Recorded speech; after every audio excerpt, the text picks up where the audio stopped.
Then I started working hard on myself to qualify. So let me put it in a philosophical phrase now. This is worth the price of whatever it costs for you to be here today. Here it is. Success is something you attract. Success is not something you pursue. It's something you attract by becoming attractive. And the whole scope of this we call now personal development. You can have more than you've got because you can become more than you are. If you can multiply your value by 3, by 5, you can easily multiply your income by 3, by 5, by 10. But the key to doing it is to work hard on yourself. Be responsible, be a growing, attractive, powerful, skillful, communicating human being, and the world belongs to you. ምርጫ እንጂ አማራጭ አትሁን። በሰው ህይወት ውስጥ እንደ መለዋወጫ ስፔር ፓርት ተራ እየጠበቅክ መኖር አልሰለቸህም?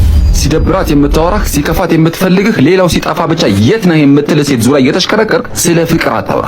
አንተ የፍቅር ጓደኛዋ ሳትሆን ባዶ ሰዓት መሙያዋል። የሰውን ትርፍራፊ እየለቀምክ የት ልትደርስ ነው?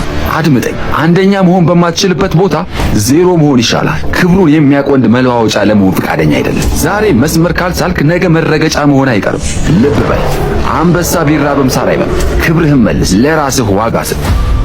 የሚጠቅሙ ምክሮች። የሚጠላን ሰው ሰላም አትበለው፣ ምክንያቱም ማንነትን ዝቅ ታደርጋለህ። ስትናደድ አትጩ፣ ራስን ኮንትሮል ለማድረግ ሞክር። አንተ እኮ ውሻ አይደለም ነህ እንዴ?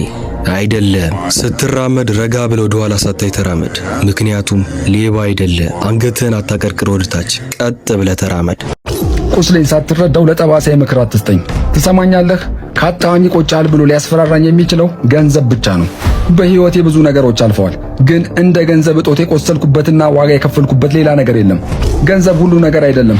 ብር ደስታን አይገዛም የሚሉኝ ሰዎች የኔን ህመም አያውቁትም። አውቃለሁ። አዎ ገንዘብ ደስታን አይገዛም፣ ደስታን ግን ይቀማል። በገንዘብ እጥረት ምክንያት ያጣዋቸውን እድሎች፣ የተሰበሩ ግንኙነቶች፣ የተገፈፈ ማንነቴን አላየህም።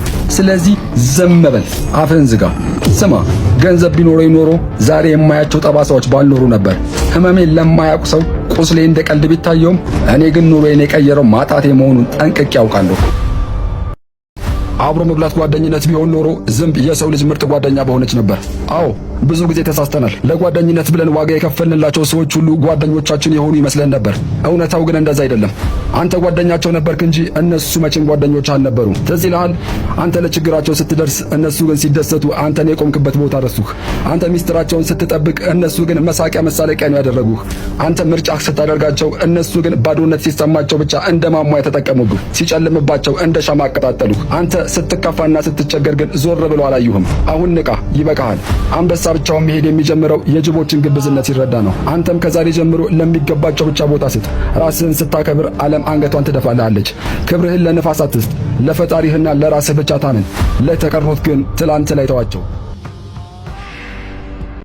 አትልመጥመጥ። ሊሄድ የፈለገ ሰው ምክንያት አይጠፋውም። ሊቆይ የፈለገ ደግሞ አውሎ ነፋስ አያቆመው።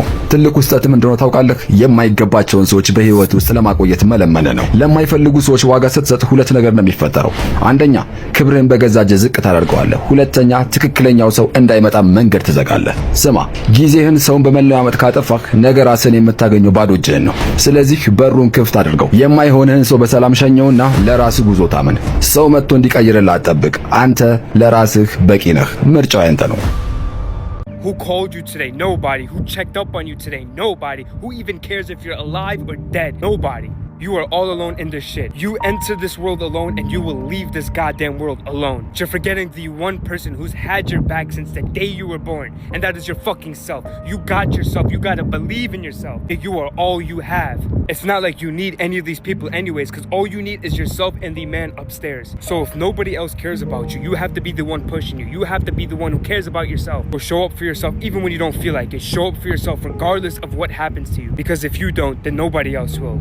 And nobody will save you from yourself. I don't care what it is you want to do in this world. If you want to become an artist, a teacher, whatever it may be, you set your mind to something, as long as you believe it and you can feel it, you can easily attain it as long as you believe in yourself. Because you're the only person who can make this shit work, but you're also the only person who could fuck this shit up. And there's somebody else who also believes in you, and his name is God.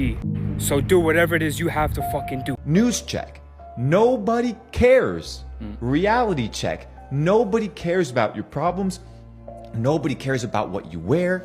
Nobody cares about what you think. Nobody cares because everybody has a complex life with their own problems, their own difficulties, their own challenges. The last thing I'm going to be worried about is impressing some random person that doesn't really even care about me. Let alone when I die, none of these motherfuckers are going to my funeral. None of these people are going to take care of my mom or my family. So why would I care about